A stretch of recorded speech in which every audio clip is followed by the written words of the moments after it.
Welcome to Prashanthi cooking and health అండి. నేను ప్రశాంతిని. ఈరోజు వీడియోలో కాకరకాయతో టమోటా వేసి కూర చూపిస్తానండి. ఇది మనం చపాతీలో కానీ రైస్లో కానీ చాలా రుచిగా తినేయచ్చు. ఆరోగ్యానికి కూడా చాలా మంచిదండి. పిల్లలు పెద్దవాళ్ళు తినటం వల్ల మనం ఎన్నో రకాల ఆరోగ్య సమస్యల్ని తగ్గించుకోవచ్చు. మనం ఈ బోడ కాకరకాయ కానీ అంటారండి ఈ కాయల్ని. ఈ వర్షాకాలంలో ఎక్కువగా వస్తుంటాయి. ఈ కాస్త కాస్ట్ కానీ ఎక్కువగా ఉంటాయి. చూడండి, మాకు తెలిసిన వాళ్ళు ఇచ్చారు.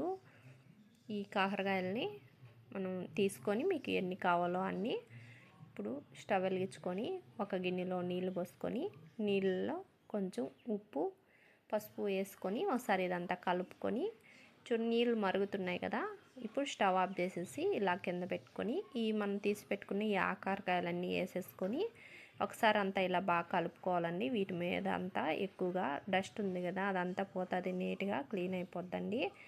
ఇలా వేసేసుకొని ఒక 2 నిమిషాల సేపు ఈ నీళ్ళల్లో ఉండిచ్చి ఇప్పుడు ఇవన్నీ ఒక గంటతో తీసేసుకోండి. ఇప్పుడు మళ్ళీ మంచి నీళ్ళల్లో కానీ మళ్ళీ ఇంకోసారి పట్టుకొని ఇలా మళ్ళీ బాగా కడిగేసుకోండి.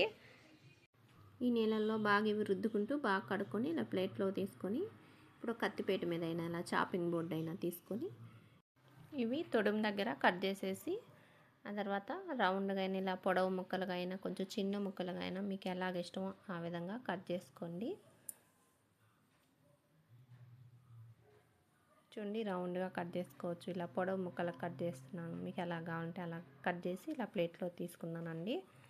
ఈ కూరలోకి మసాలా పేస్ట్ తయారు చేసుకున్నామండి. చిన్న మిక్సీ జార్లోకి ఒక 8 వెల్లుల్లిపాయలు, ఒక అంగుళం అల్లం ముక్కలు, దాల్చిన చెక్క ముక్కలు కొంచెం వేసాను, ఒక 5 లవంగం ముక్కలు వేసాను, ఒక ఆనియన్ పెద్దది ఇలా ముక్కలు చేసేసుకొని ఒక 2 జీడిపప్పులు వేసి మొత్తం పేస్ట్గా తయారు చేసుకొని పక్కన పెట్టుకోండి.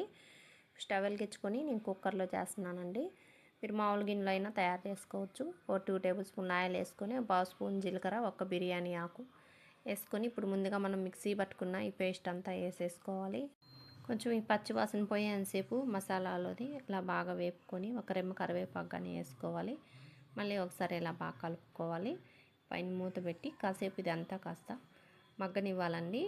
అల్లం వెల్లుల్లిలో ఉండే పచ్చి వాసన పోయేంతసేపు ఇప్పుడు 2 టమోటాలు ఇలా చిన్న ముక్కలు కట్ చేసేసుకొని కూరకు రుచి తగినంత ఉప్పు వేసుకొని 1 స్పూన్ పసుపు వేసుకొని ఇవన్నీ ఒకసారి ఇలా బాగా కలిపేసుకోవాలి.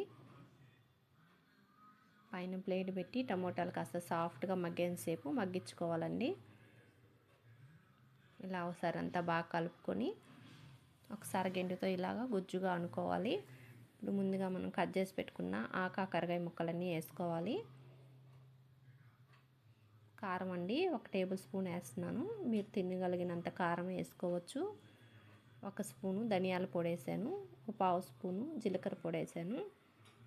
ఇవన్నీ ఒకసారి బాగా కలుపుకోండి. ముక్కలకు పట్టే విధంగా 1 నిమిషం ఇలా బాగా కలుపుకోవాలి. స్టవ్ సిమ్లో పెట్టుకొని ఇప్పుడు 1 గ్లాసు నీళ్ళు పోస్తున్నానండి. ఫస్ట్ 1 కప్పు పోసాను. మీకు సరిపోకపోతే ఇంకొంచెం కానీ వేసుకోవచ్చు. ఇవన్నీ ఒకసారి బాగా కలిసే విధంగా ఇలా బాగా కలిపేసుకోండి.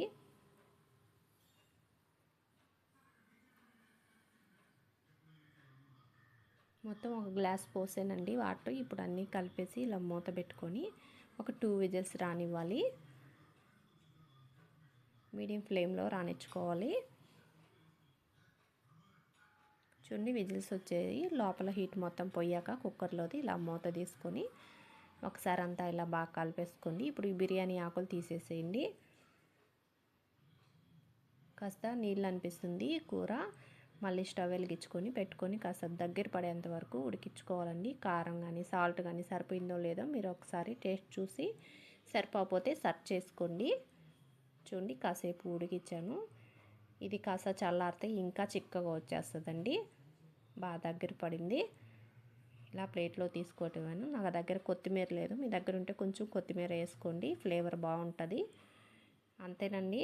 వేడివేడిగా రైస్ పెట్టుకొని కూర వేసుకొని తింటే ఎంత బాగుందో. ఆరోగ్యానికి కానీ చాలా మంచిది. మీరు చపాతీ అయినా అలాగే రోటీలోకైనా దేంట్లోకైనా కానీ కూర చాలా రుచిగా ఉంది. మీరు ట్రై చేసి మీకు ఎలాగొచ్చిందో కామెంట్ బాక్స్లో తెలియజేయండి. వీడియో నచ్చితే లైక్ చేయండి, షేర్ చేయండి. ఫస్ట్ టైం కొత్త వాళ్ళు వీడియో చూస్తుంటే మా ఛానల్ని సబ్స్క్రైబ్ చేసుకోండి. థ్యాంక్ యూ ఫర్ వాచింగ్ అండి.